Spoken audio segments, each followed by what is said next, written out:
Hi, I'm David Diebner, and I'm a junior at the Oakdale High School, and this is my third year involved in the FFA. And today I will be talking about my rabbit project. But first, let's get to know about me a little bit.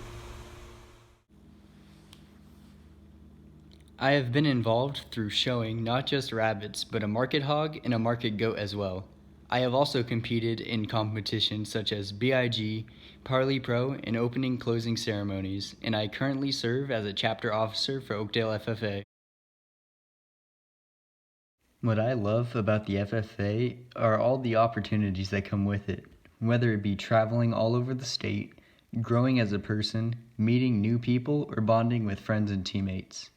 Competing in competitions has led me to become a better public speaker, and showing has taught me responsibility and the importances of income and balances. Whether it be my FFA advisors or teammates, they have become my second family. As a freshman, I was introduced to the idea that I could show a rabbit at the county fair, and with a little bit of convincing, my parents allowed me to show my first rabbit. I got connected with a local breeder named Gina Morgan, and I bought my first rabbit and named her Georgia.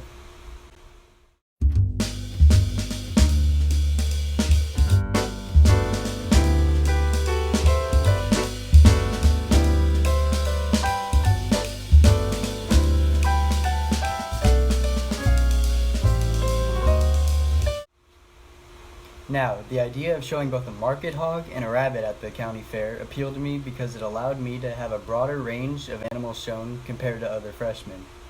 So I showed Georgia at the fair and did pretty well for my first time. I got 14th place. No placements, but I had fun. Afterwards, Gina proposed the idea of breeding my rabbit, and with a little bit more convincing, my parents were on board. How does she move that fast? Hey, it's what rabbits do. Now this is where I've experienced some of the struggles and hardships that can come with raising animals. The first time Georgia kindled, she only had one baby, but it was stillborn.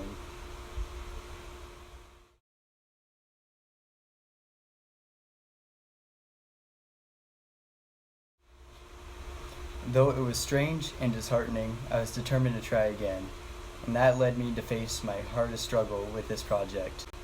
The second time I tried breeding her, an accident occurred that led to her having to be put down.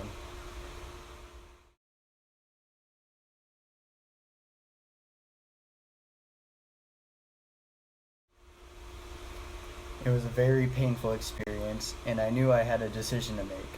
I would either have to give up my project, or I would have to pick up the pieces and try again. I chose to try again, and with Gina's help, I was able to get a replacement rabbit.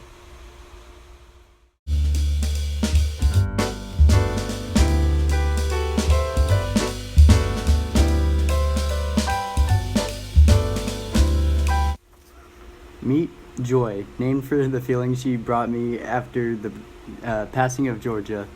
She came already bred, and even with her own pedigree, showing the winnings of her lineage.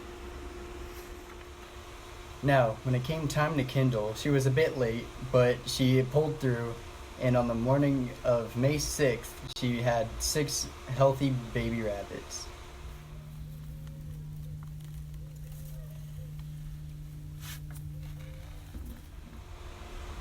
As the rabbits got older, I sold one off back to Gina to expand her breeding program, and then I sold 3 to the sale yard as my rabbits are meat rabbits. The remaining 2 I kept for myself to expand my own breeding program. Now that we have the backstory out of the way, let's move into the specifics of my project, starting with my daily responsibilities. I will start the day off by feeding the rabbits and making sure that they have fresh water in the mornings.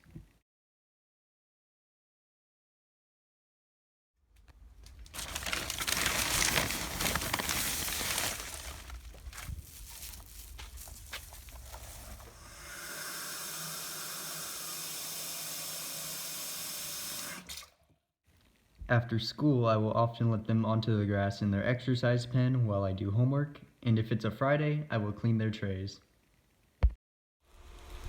I feed my rabbits pellets that are high in protein that allow them to build up muscle for their carcass as they are meat rabbits.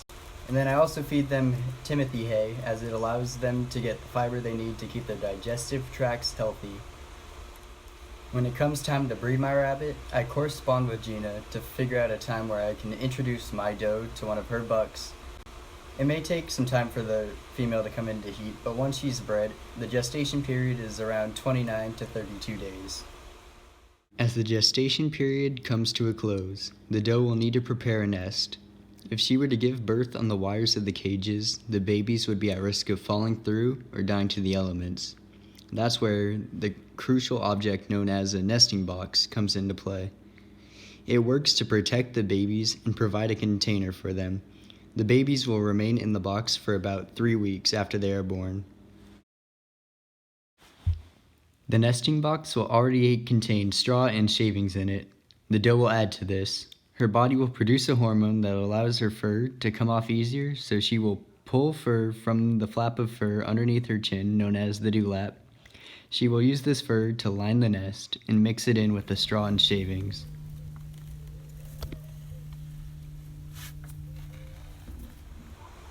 Once the rabbits are born, it is important to check for problems that may cause it harm, such as teeth misalignment, known as malocclusion, eye discoloration or infection, or nail discoloration.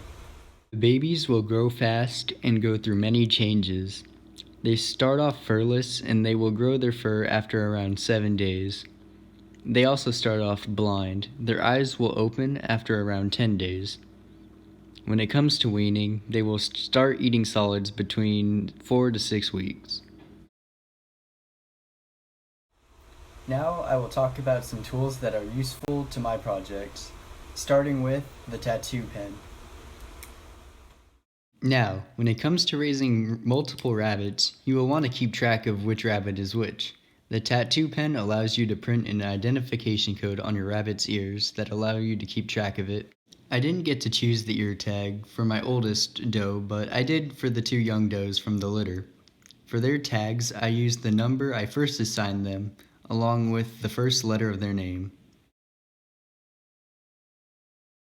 When using the tattoo pen, you must first roll back the rabbit's ear over a cork or cylindrical object, and then write the tag.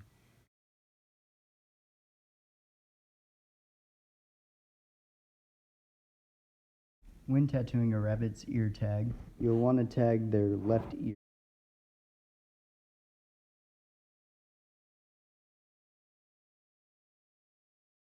Tool, a little outdated, was used to accomplish the same thing. Called the ear clap, you would slide small metal pieces into it that would imprint the letter or number on it into the rabbit's ear.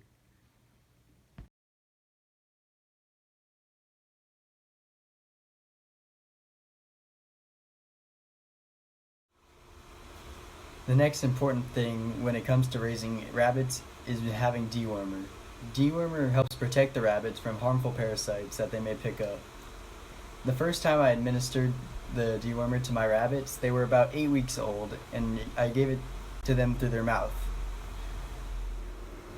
Here you can see the dewormer I use. Since I let the rabbits out on the grass often, I give them a dose about every 6 weeks in order to prevent parasites. Now, these next 2 items were of the utmost importance when it came to protecting my litter during the summer months. With how hot it was, many people lost their rabbits due to the heat. The first of these were my 2 oscillating tower fans I had used to help cool down my rabbit hutch. In combination with ice packs, my rabbits were able to stay cool in the hot summer months of June and July, and thanks to my efforts, I did not lose a single rabbit to the heat.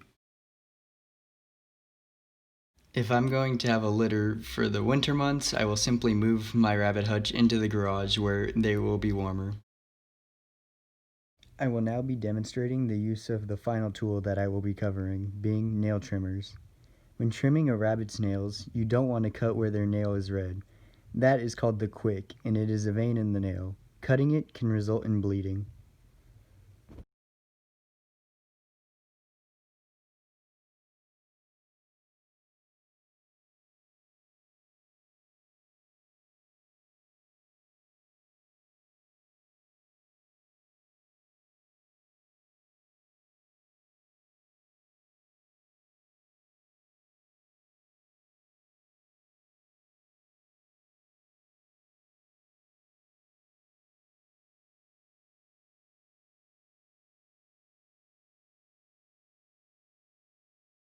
Currently, my project is made up of 3 does. The one in the middle is Joy, and the ones next to her are the 2 daughters I kept from her first litter. Joy was bred on October 14th, and a litter is expected around November 11th. Now, when it came to breeding Joy, a Californian rabbit, there were some key attributes to aim for. These include dark markings on the ears, tail, nose, and feet.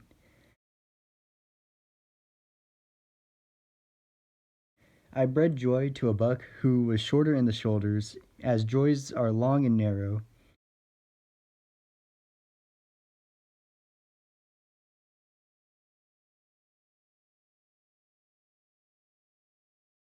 You will also want a Californian that has a rounded hide and a squared off back.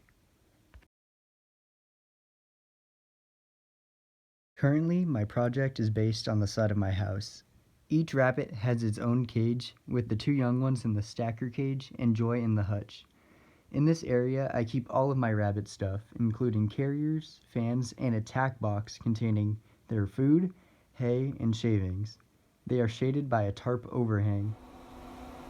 As for expenses, the main expenses that have come with my project have been feed and supplies such as water bottles and feeders.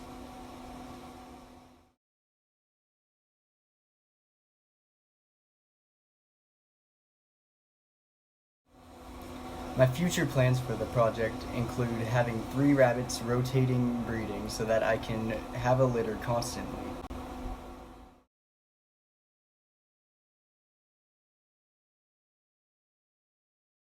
Besides the fact that they are cute, I love how involved I can be in their development, watching their daily growth and seeing their eyes open for the first time, as well as watching them crawl around and finally getting furry.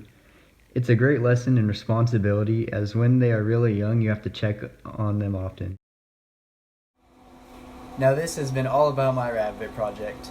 I'm David Diebner, and I would like to thank you for your time.